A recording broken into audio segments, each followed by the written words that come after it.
Welcome to this special series of Nivesh Pe Charcha called The Diversification Playbook, where we bring you perspectives from experienced voices on building effective investment strategies. In today's session, we're discussing how can diversification help investors stay grounded through market highs and lows. While the idea of diversification is widely recognized, many investors find it challenging to allocate across equity, debt, gold, and other asset classes in a structured manner. This discussion aims to explore why that happens and how a well-planned approach to allocation can help align investments with long-term objectives. Joining us is Mr. Jitendra Kumar Nagpal, founder of Growell with over 35 years of experience in the financial services industry. His career spans roles in the Ministry of Finance as well as senior management positions in private companies, giving him in-depth knowledge across a broad range of financial products and services. Over the years, he has applied his expertise and process-oriented approach to develop financial models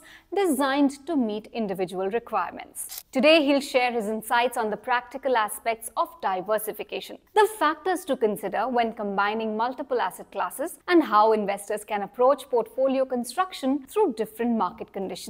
Let's jump right into it. Jitendra जी, हमारे साथ जुड़ने के लिए बहुत बहुत धन्यवाद। सबसे पहले ये जानना चाहेंगे कि जब मार्केट्स ऊपर या नीचे जाते हैं तो इस उतार चढ़ाव के टाइम पे आपने इन्वेस्टर बिहेवियर में किस तरीके का पैटर्न देखा होगा या क्या ऑब्जर्वेशन आपकी रही है, इमोशनली भी, अगर हम इमोशन वाइज देखें या फिर डिसीजन मेकिंग वाइज देखें?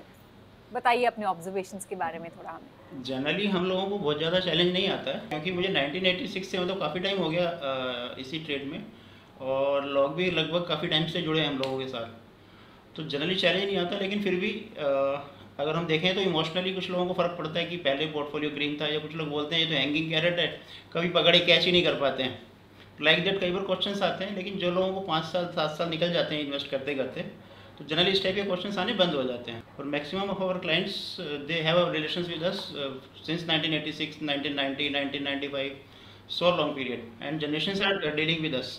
तो जनरली इस तरह के क्वेश्चंस नहीं आते हैं, कुछ आते हैं तो हम लोग मतलब हैंडल कर पाते हैं, क्योंकि लोगों को मालूम है कि उनके फादर ने, उनके ग्रैंडफादर ने या ब्रदर सिस्टर ने कभी इन्वेस्ट किया था, तो आज क्या वैल्यूज़ हैं उनको सामने नज़र आता है कि वैल्यूज़ किस तरह से चल रही हैं। ओके, तो आपके मुताबिक प्रैक्टिकली ये इन्वेस्टर्स के लिए इतना डिफ़िकल्ट क्यों होता है अलग अलग एसेट क्लासेस में डाइवर्सिफाई करना, भले ही वो इक्विटी हो, डेट हो, गोल्ड हो, इवन दो वो ये समझते हैं कि डाइवर्सिफिकेशन ज़रूरी है? जनरली क्या होता है कि जब क्लाइंट्स को रिटर्न सामने नज़र आते हैं ना, या फिर वो कहीं ना कहीं जाके किसी ऑनलाइन प्लेटफॉर्म पे या कहीं जाके डेटास को गूगल करते हैं, देखते हैं, तो उन्हें लगता है कि यहाँ रिटर्न्स अच्छे बनने हैं, अभी आने वाले टाइम में भी ये बनने चाहिए। लेकिन वो लोग ये नहीं समझ पाते हैं कि रिटर्न्स जो पीछे बन चुके वो जा चुके हैं, अभी हमें आगे देखना है कि कहाँ रिटर्न्स हम लोग बना सकते हैं, या फिर उसके लिए एसेट एलोकेशन के थ्रू जाना अच्छा है कि जिससे कि कंपनसेट हो जाए कुछ रिटर्न्स, अगर नेगेटिव है पॉजिटिव है तो सब चीज़ें कंपनसेट हो पाएँ। और साथ साथ रिस्क बताना ज़रूरी है।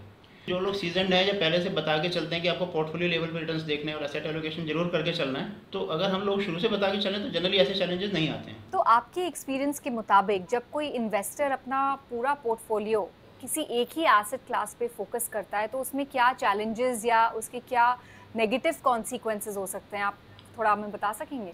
उसमें क्या होता है, जनरली जब क्लाइंट कई बार देखता है कि इक्विटी में रिटर्न्स आए, या पिछले पोस्ट कोरोना अगर हम बात करें तो रिटर्न्स आए, तो उसको देख के कई बार क्लाइंट सोचते हैं कि मुझे तो इक्विटी में जाना है, मुझे गोल्ड में नहीं जाना, गोल्ड में रिटर्न नहीं मिला या डेट में रिटर्न नहीं मिला।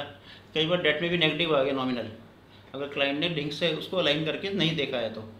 उसमें ये चैलेंजेस आते हैं कि जैसे मान लीजिए किसी ने प्री कोरोना इन्वेस्ट किया था और पोस्ट कोरोना ही उनके पोर्टफोलियो अच्छे खासे वैल्यूशंस पे डाउन आ गए, तो वहाँ पे क्लाइंट को लगता है कि नहीं मुझे, मतलब वो मीडिया में सब सुनते हैं और सब मतलब लोगों से अगर बात करते हैं तो उनको लगता है कि नहीं इक्विटी यहाँ से और नीचे जाने वाला है, तो इक्विटी से अभी क्विट कर जाना चाहिए। सेम वे जब गोल्ड चढ़ना शुरू हुआ तो लोगों को लगता है कि गोल्ड यहाँ से 1 लाख हो गया, 1.25 लाख जाएगा, 1.5 लाख जाएगा, मतलब कुछ भी बोलते हैं, जो मीडिया से सुनते हैं उसके हिसाब से वो लोग डिसीजन लेने लगते हैं, तो जो कि मेरे हिसाब से गलत है। क्लाइंट को अपना एसेट एलोकेशन हमेशा ध्यान रखना चाहिए, उसको मालूम रहना चाहिए कि मेरे कितने टाइम के गोल्स हैं, वहाँ पे एसेट्स क्लास में कहाँ मुझे जाना है, कहाँ नहीं जाना है। तो वो डिसीजन लेने में कई बार क्लाइंट्स गलती कर देते हैं और हम लोग उसमें पूरे से हेल्प करते हैं। तो इस तरह के चैलेंजेस अगर क्लाइंट सीजनड है और क्लाइंट को अगर हम पहले से बता के चल रहे हैं कि आपका पोर्टफोलियो लेवल पे रिटर्न आएगा, लेकिन अगर आप असेट्स में अलग अलग असेट्स में इन्वेस्टेड हैं तो आपको वो रिस्क खत्म हो जाएंगे, जो मतलब अनसीन चैलेंजेस हैं वो नज़र नहीं आएंगे। तो और करंट टाइमिंग्स में मतलब जियो पॉलिटिकल भी चल रहा है और ग्लोबल बिजनेस स्लो डाउन है, कहीं ना कहीं कुछ चल रहा है, मतलब सब कुछ चल रहा है साथ साथ ही। तो ऐसे टाइम में तो हमें स्पेशली मल्टी एसेट क्लासेस में जाना चाहिए। So according to you investors कैसे बेटर डिसीजंस ले सकते हैं आज की तारीख में बिना हर किसी मार्केट के छोटे मोटे मूवमेंट्स को पे रिएक्ट किए? एक्चुअली क्लाइंट्स को जनरली ये देखना चाहिए कि अगर वैल्यूएशन लेवल पे वो लोग बात कर रहे हैं, किसी एडवाइजर से डिस्कस कर रहे हैं, उसको सीरियसली वो लोग लें और उसको समझें कि मतलब कहाँ पे उनको इन्वेस्ट करना चाहिए, कहाँ नहीं करना चाहिए। और स्ट्रिक्ट वैल्यू किसी भी चीज़ की क्या है, किसी भी एसेट क्लास की एक स्ट्रिक्ट वैल्यू है कि वो इससे नीचे ट्रेड कर रहा है, वहाँ पे परसेंटेज बढ़ा सकते हैं, या फिर अगर कहीं बहुत ओवर प्राइस्ड है तो वहाँ से उनको निकल के वापस आना है। तो कहीं ना कहीं एसेट एलोकेशन उनको बीच बीच में रिव्यू करते रहना है, नॉट फ्रिक्वेंटली, मतलब may be half yearly, yearly और एवरी 3 ईयर उन लोगों को ये देख लेना चाहिए। और कहीं कहीं ना कुछ अलार्मिंग हो जाता है कि जब सब लोगों को लगता है कि मुझे तो इक्विटी में ही जाना है, सब लोगों को लगता है मुझे गोल्ड में जाना है, रियल एस्टेट में जाना है, तो उस टाइम पे स्पेशली उनको वापस आके देखना चाहिए कि हमारे ओरिजिनल गोल्स क्या थे, उसमें क्या टाइम बचा है और कहाँ का हमें एक्चुअली इन्वेस्टमेंट होना चाहिए था, अभी प्रॉपर होके या डाउन होके परसेंटेज किस लेवल पे आ गई है, तो उनको रीएलोकेट करके फिर से हमें अलाइन करना है एसेट क्लासेस को। जनरली हम लोग इस तरह से बात करके कर पाते हैं लोगों के लिए। तो ऐसी सिचुएशंस में जब मार्केट काफ़ी अनसर्टेन हो या फिर वॉलेटाइल हो और जिस तरीके के इवेंट्स हम विटनेस कर रहे हैं, हाँ जी। Do you think multi asset funds जो हैं वो इन्वेस्टर्स की जर्नी में वैल्यू ऐड कर सकते हैं ऐसे में? डेफिनेटली कर सकते हैं, डेफिनेटली कर सकते हैं। क्लाइंट्स को डेट, इक्विटी, कमोडिटी सब में रहना चाहिए। इनिशियल पीरियड्स में कमोडिटीज़ अलाउड नहीं थी इंडिया में, तो लेकिन अभी तो अगर हम बात करें तो अभी कमोडिटीज़ में भी हम लोग मतलब इन्वेस्ट कर सकते हैं वाया म्यूचुअल फंड्स। तो बड़ा अच्छा डिसीजन है रेगुलेटर्स का कि कमोडिटीज़ अलाउ किया लास्ट कुछ ईयर्स में। तो तीनों जगह हमें मतलब डेफिनेटली करना चाहिए allocate, depending on our goals. Okay, and how does it help add value किसी भी इन्वेस्टर के पोर्टफोलियो में अगर वो मल्टी एसेट फंड्स की ओर if they want to consider, तो किस तरह से उन्हें वो वैल्यू एडिशन मिल सकता है? वैल्यू एडिशन इस तरह से मिलता है जैसे अगर हम बात करें कि कभी किसी पर्टिकुलर पीरियड में अगर कुछ इक्विटी में स्लो डाउन है, मान लीजिए सितंबर में आया, सितंबर 24 में कुछ इस तरह का करेक्शन आया कि इक्विटी में कुछ वैल्यूएशंस नीचे आने स्टार्ट हुए, तो अगर गोल्ड का रनअप स्टार्ट हुआ, अगर उस तरह से कुछ है तो हम मतलब क्लाइंट रिटर्न्स कहीं मतलब एकदम नेगेटिव नहीं हो जाएंगे। कुछ इक्विटी में कम आ रहा है तो गोल्ड में ज़्यादा आ रहा है, सिल्वर में ज़्यादा आ रहा है। अपार्ट फ्रॉम दिस, जब डाउन पीरियड है किसी भी एसेट क्लास का, अपार्ट फ्रॉम डेट, तो डेट से कुछ अमाउंट विड्रॉ करके वो लोग इक्विटी में या कमोडिटीज़ में फिर से टॉपअप कर सकते हैं अगर कुछ एडिशनल अमाउंट्स नहीं है तो।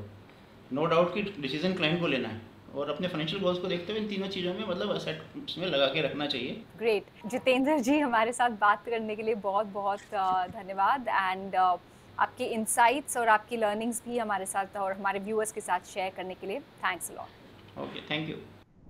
I hope this conversation with Mr. Jitendra Kumar Nagpal has provided you with useful perspectives on how diversification can be approached thoughtfully across different market scenarios. To address some of the very challenges we explored today, Grow Mutual Fund has introduced the Grow Multi-Asset Allocation Fund that seeks to invest across equity, debt, and commodities within a single portfolio. The NFO period is from 10th September to 24th September 2025. Please consult your financial advisor before investing and read all scheme-related documents carefully before investing. Here's to making informed choices that aim to keep your investment journey aligned with your goals. Mutual fund निवेश बाजार जोखिम के अधीन है। योजना संबंधी सभी दस्तावेजों को ध्यान से पढ़ें। Mutual fund investments are subject to market risks. Read all scheme-related documents carefully.